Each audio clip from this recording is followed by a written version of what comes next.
Friends, మంచిగా ఉంటూ కపటి నాటక వేషధారణ వేసిన వాళ్ళని ఏమనాలి? అయితే వీడు డబ్బు దొంగతనం చేయలేదు. అలాగే ఇంకా చెప్పాలి అంటే నగలు దొంగతనం చేయలేదు, ఎవరిని మోసం చేయలేదు. ఒక నిండు ప్రాణం తీసేశాడు. వాళ్ళ దగ్గర ఉన్న నమ్మకాన్ని పోగొట్టేశాడు. ఇరు కుటుంబాలకి మొత్తం అసలు మనశ్శాంతి అనేది లేకుండా చేశాడు. మొత్తం జీవితాన్ని చిన్నాభిన్నం చేశాడు. ఈ దుర్మార్గుడి గురించి ఎంత చెప్పినా తక్కువే.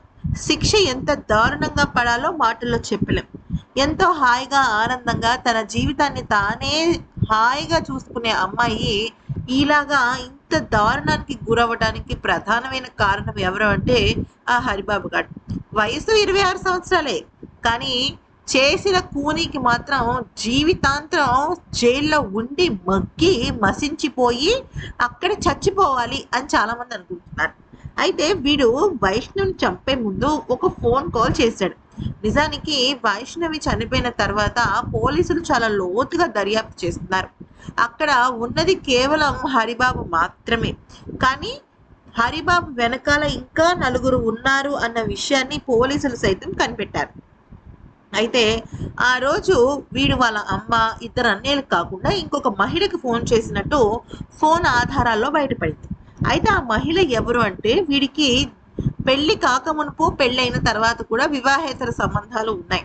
అంటే ఎవరితోనో అమ్మాయితో అక్రమ సంబంధం పెట్టుకున్నాడా, ఆ అమ్మాయి రెచ్చగొట్టడం వల్లే వీడు వైష్ణవిని చంపేశాడా అనే విషయం పైన పోలీసులు ఇంకా చాలా లోతుగా దర్యాప్తు చేస్తున్నారు.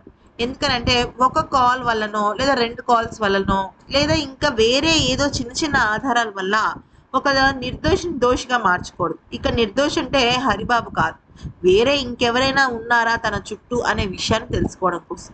సాధారణంగా ఎలా ఉంటుంది అంటే 100 మంది నిర్దోషులైనా తప్పించుకోవచ్చు, కానీ ఒక నిర్దోషికి శిక్ష పడకూడదు అంటారు. కానీ ఈ కేసులో మాత్రం పూర్తిగా భిన్నం. ఏంటి అంటే 100 మంది నిర్దోషులు ఉన్నా లేకపోయినా ఈ దోషికి మాత్రం సరైన శిక్ష పడాల్సిందే, మరణ శిక్ష విధించాల్సిందే. వీడు ఎంతలా అయితే ఆ అమ్మాయిని నరక యాతన చిత్రహింసలు పెట్టాడో వీడికి కూడా అదే గతి రావాలి అంటూ ఎంతో మంది కోరుకుంటున్నారు. కానీ నిజానికి వాడు అసలు చివరిలో మాట్లాడిన ఆ ఫోన్ ఎవరిది, ఆ అమ్మాయి ఎవరు అనే దానిపైన పోలీసులు ఇంకా పూర్తి స్థాయి నివేదిక ఇస్తున్నారు. ఈ వీడియో కనుక నచ్చినట్టయితే లైక్ చేసి సబ్స్క్రైబ్ చేస్తారు.